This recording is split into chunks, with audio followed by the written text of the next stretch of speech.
আমাদের চারপাশে যা কিছু আছে সব নিয়েই আমাদের পরিবেশ।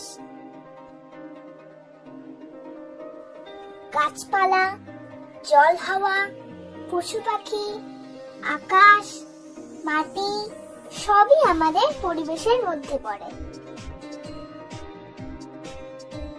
আমাদের প্রত্যেকের বাড়িটাও এই পরিবেশের একটা অংশ।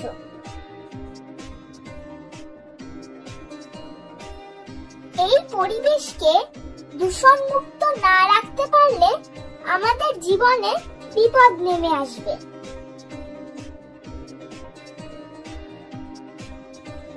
এখন পৃথিবীর সবচেয়ে বড় সমস্যা হলো পরিবেশ দূষণ।